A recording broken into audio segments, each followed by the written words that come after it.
ओम नमो भगवते वासुदेवाय। नमस्कार दोस्तों, आप सभी का हमारे YouTube चैनल पर स्वागत है।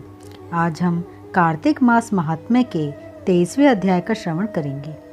कार्तिक मास महात्म्य 23वां अध्याय। नारद जी बोले, हे राजन, यही कारण है कि कार्तिक मास के व्रत उद्यापन में तुलसी की जड़ में भगवान विष्णु की पूजा की जाती है। तुलसी भगवान विष्णु को अधिक प्रीति प्रदान करने वाली मानी गई है। राजन, जिसके घर में तुलसी वन है वह घर तीर्थ स्वरूप है, वहाँ यमराज के दूत नहीं आते। तुलसी का पौधा सदैव सभी पापों का नाश करने वाला तथा अभीष्ट कामनाओं को देने वाला है।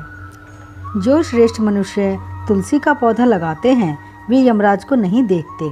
नर्मदा का दर्शन, गंगा का स्नान और तुलसी वन का संसर्ग, ये तीनों एक समान कहे गए हैं।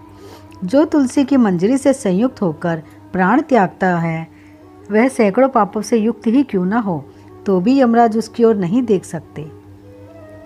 तुलसी को छूने से कामिक, वाचिक, मानसिक आदि सभी पाप नष्ट हो जाते हैं। जो मनुष्य तुलसी दल से भगवान का पूजन करते हैं वह पुनः गर्भ में नहीं आते, अर्थात जन्म मरण के चक्कर से छूट जाते हैं।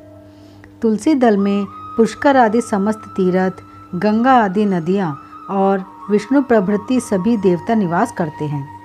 हे राजन, जो मनुष्य तुलसी के काष्ठ का चंदन लगाते हैं उन्हें सहज ही मुक्ति प्राप्त हो जाती है और उन द्वारा किए गए पाप उनके शरीर को छू भी नहीं पाते। जहाँ तुलसी के पौधे की छाया होती है वहीं पितरों की तृप्ति के लिए श्राद्ध करना चाहिए। जिसके मुख में, कान में और मस्तक पर तुलसी का पत्ता दिखाई देता है उसके ऊपर यमराज भी दृष्टि नहीं डाल सकते, फिर दूतों की तो बात ही क्या है। जो प्रतिदिन आदर पूर्वक तुलसी की महिमा सुनता है वह सब पापों से मुक्त हो ब्रह्मलोक को जाता है। इसी प्रकार आंवले का महान वृक्ष सभी पापों का नाश करने वाला है। आंवले का वृक्ष भगवान विष्णु को प्रिय है। इसके स्मरण मात्र से ही मनुष्य गोदान का फल प्राप्त करता है।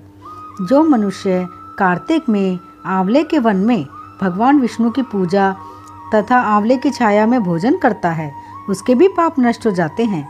आंवले की छाया में मनुष्य जो भी पुण्य करता है वह कोटि गुना हो जाता है। जो मनुष्य आंवले की छाया के नीचे कार्तिक में ब्राह्मण दंपति को एक बार भी भोजन देकर स्वयं भोजन करता है वह अन्न दोष से मुक्त हो जाता है।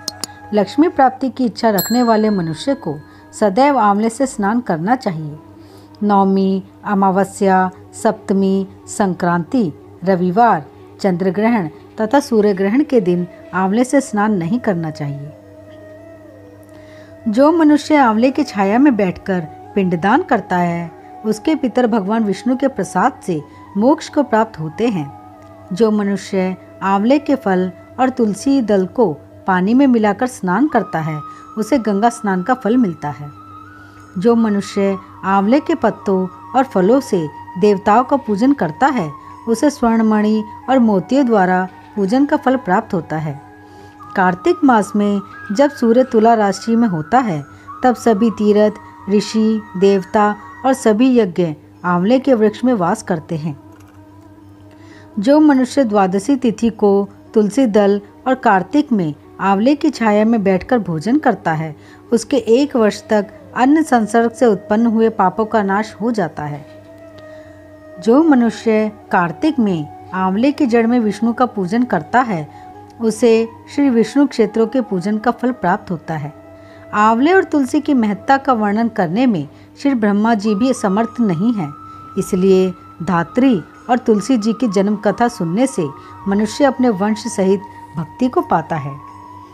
कार्तिक मास महात्म्य 23वां अध्याय यहीं समाप्त होता है। ओम नमो भगवते वासुदेवाय।